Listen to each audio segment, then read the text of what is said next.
Radio Sucesos 101.7 FM presenta su noticiero Sucesos con Milton Pérez y Verónica Larrea. Un periodismo libre para una democracia plena. Los hechos y las opiniones de los sucesos que marcan nuestro tiempo.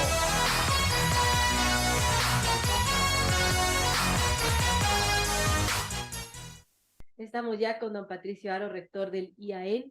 Gracias por estar con nosotros, Patricio. Bienvenido. Bueno, ¿cuál es su análisis en cuanto al tema de seguridad de estas elecciones, de este proceso electoral? Gracias, Verónica. Buenos días a su gran audiencia. El proceso electoral no es otra cosa que el resultado de una larga etapa de violencia que en su última fase inició en junio del año 22. Nosotros debemos recordar que en junio del año 22, el levantamiento indígena que duró aproximadamente 17 días provocó una serie de actos de violencia con muertos incluidos y con pérdida de la soberanía en algunos sectores del territorio nacional por parte del Estado. Es decir, hubo control soberano por parte de quienes protestaban en territorios determinados, como por ejemplo la provincia del Cotopaxi. Inclusive se destituyó al gobernador y se impuso otro gobernador, y en la provincia de La Suay, por ejemplo, hubo un control absoluto por parte de quienes protestaban. Esta pérdida de soberanía le puso inclusive al Ecuador cerca de convertirse en un estado fallido. Sin embargo, el Estado pudo recuperar a través del diálogo, de las negociaciones y también de la imposición de la fuerza, pudo recuperar ese control soberano sobre estos territorios. Pero el resultado de ayer es precisamente eso, y vimos que también es el resultado de una campaña electoral que fue matizada con altísimo grado de violencia, y digo altísimo porque concluyó esta inusitada violencia con la muerte y el vil asesinato del candidato Fernando Villavicencio. Ahora, Patricio, hablando de esta muerte del candidato Fernando Villavicencio, quien fue asesinado, ¿esto marca un antes y un después en el Ecuador, en lo que ha pasado en la política ecuatoriana? Sin lugar a dudas, nunca antes habíamos tenido una situación de esta naturaleza. Es un hecho inédito. Fernando Villavicencio fue asesinado una semana antes del proceso electoral, y esto implicó una relación, porque definitivamente existe una relación con crímenes parecidos en la región. Gaitán en el año 48 fue asesinado, pero era un enfrentamiento entre conservadores y liberales, y eso inmediatamente después de su asesinato provocó el Bogotazo, que fue un acto de violencia que duró 4 días en la ciudad de Bogotá, provocando también una violencia inusitada. Sí, ese no es un hecho comparable, pero quiero hacer una relación a un candidato asesinado. Pero el de Galán sí, el candidato Galán a las elecciones de Colombia, también al final de la década de los 80 del siglo pasado, él fue asesinado con características similares. Es decir, fue asesinado por el cartel de Medellín. Eso queda absolutamente claro. Hay complicidad de autoridades, de altas autoridades, para asesinarle a Galán. Hasta hoy está preso quien fue el comandante general de la Policía Colombiana y también el presidente de la Corte Nacional de Justicia de Colombia. Entonces, esto quiere decir que hubo un contubernio entre el narcotráfico y altas autoridades del Estado, lo que, si bien es cierto, no hubo una reacción violenta por parte del electorado, porque también fue a muy corto tiempo de las elecciones, pero sí produjo un efecto de sentimiento, y César Gaviria, que era su jefe de campaña, fue quien le reemplazó en la candidatura, y él ganó las elecciones haciendo un gobierno de bastante suceso. Entonces, esta situación también es similar a la que vivió el Ecuador. Se le reemplazó la candidatura de Fernando Villavicencio con la de Cristian Zurita, su amigo, y Cristian Zurita se ubica en el tercer puesto. Entonces, no creería yo que solo es ese voto de condolencia que le entregan a Cristian Zurita, sino es un rechazo a esta vinculación del narcotráfico con la política. ¿Existe una narcopolítica en Ecuador? Desde luego que existe. Y el pueblo, la ciudadanía ecuatoriana rechazó en las urnas esa relación con la narcopolítica. La gente, el electorado, asistió, como usted bien decía, a los recintos electorales a cumplir con su patriótico deber, pero hubo miedo, hubo recelo. La gente no iba con la misma confianza. En la mañana no vimos que los centros electorales se habían aglomerado, ¿no? Hubo poca gente más bien. A la Sobre todo en tarde provincias se registró un alto nivel de ausentismo en horas de la mañana. hubo mucho ausentismo y es porque simplemente esperaban a que no existan atentados, a que no existan bombazos, que se esperaban, desde luego que se esperaban, pero también el control anticipado de los centros electorales, de los recintos electorales por parte del Estado a través de Fuerzas Armadas y la Policía Nacional quitó ese temor que se fue desapareciendo hasta la llegada de mediodía. Importante, amigos, 7:26 conversamos con don Patricio Aro, rector del IAN. Estamos hablando acerca del tema de inseguridad en nuestro país y bueno, felizmente las elecciones se dieron sin percances. Sin embargo, pues la atención del país ha estado centrada lamentablemente en la violencia perpetrada por las bandas y carteles de la droga, por lo que los temas de seguridad son sin duda primordiales y eso es una de las principales tareas quizás del nuevo presidente de la República, sea Luisa González, sea Daniel Noboa quien gane estos comicios en la segunda vuelta, pero tendrá 18 meses, un poco menos, para resolver ese tema de la inseguridad. Sí, la inseguridad es la primera preocupación de los ecuatorianos. Al 80% los ecuatorianos creemos que es la causa de mayor preocupación. Sin embargo, es importante hacer el análisis de lo que sucedió también con esta sorpresa electoral que fue el candidato Daniel Noboa. Daniel Noboa, un millennial de 35 años, absolutamente bien formado. Él es formado en las escuelas de negocios de Nueva York, en Kellogg School, en Harvard y en George Washington, lo que quiere decir que fue formado en las mejores universidades de Estados Unidos y en algunas de las mejores del mundo. Esto relaciona sin lugar a dudas con ese voto millennial y centennial también. Hoy los jóvenes primero pretenden formarse bien para luego realizar sus actividades en la vida cotidiana. Entonces hay una identificación plena entre el candidato Noboa y los jóvenes. Pero ¿dónde surge este encuentro? Es en el debate precisamente. Si es que hubo un triunfador en el debate, fue precisamente Daniel Noboa.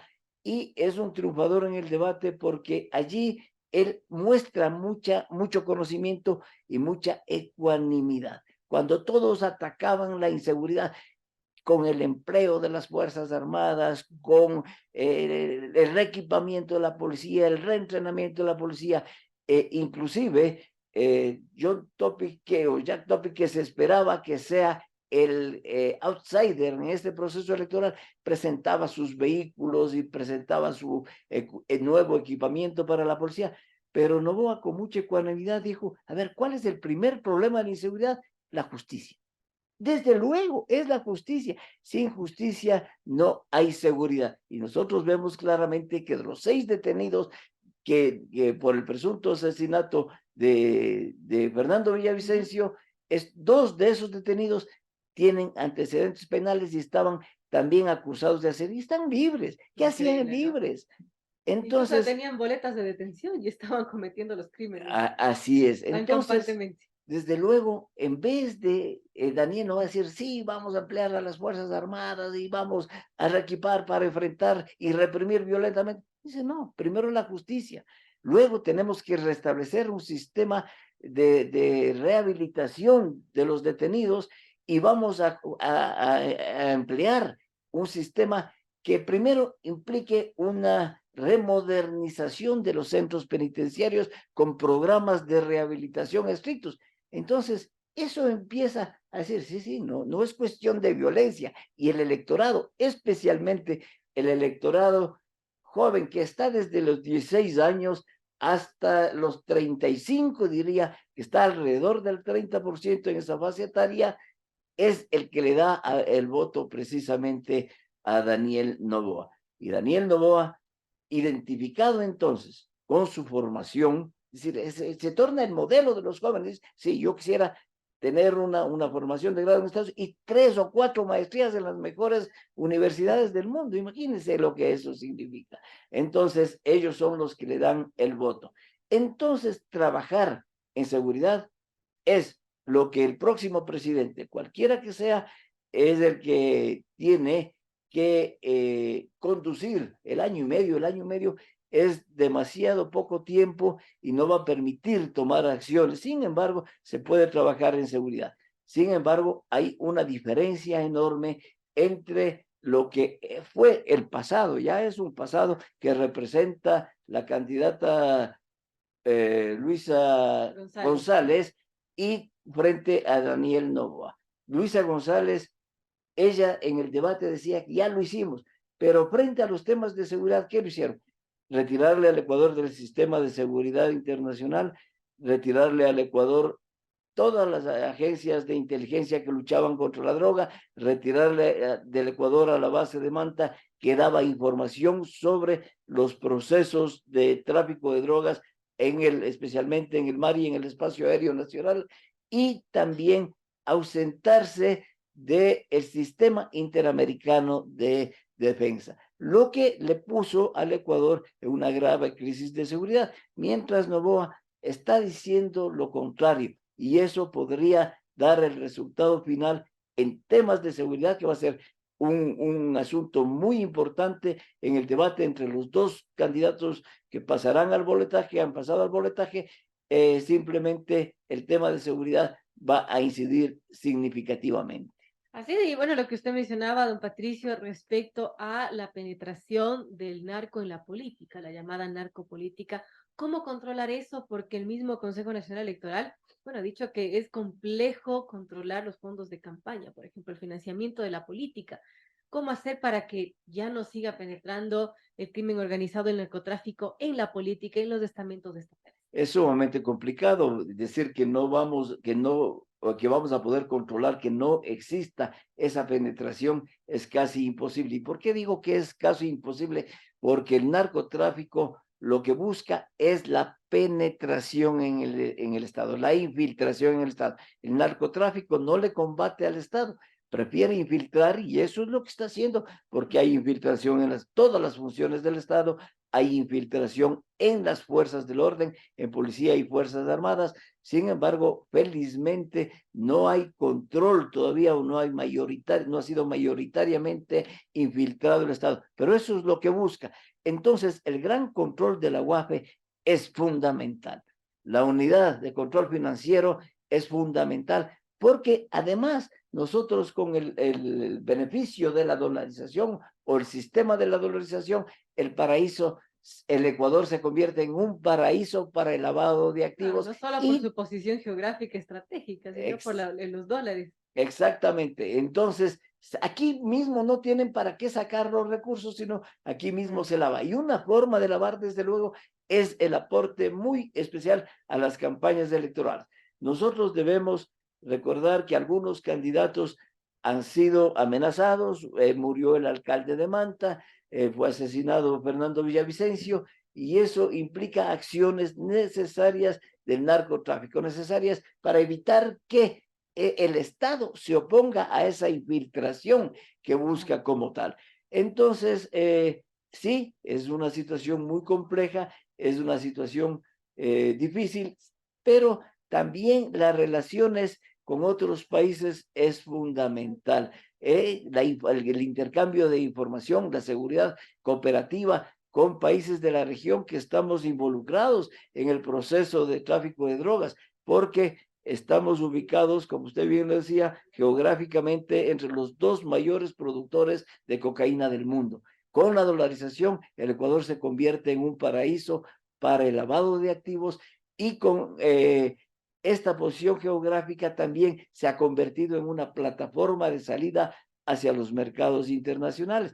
Pero lo más serio es lo siguiente: los grandes traficantes de los productores, los carteles productores de droga, llegan al Ecuador a almacenar y a convertirle al Ecuador en esa plataforma de salida tienen que pagar los servicios de recibir la droga desde Colombia o del Perú, del transporte, de la seguridad, del embarque, pero están pagando en droga.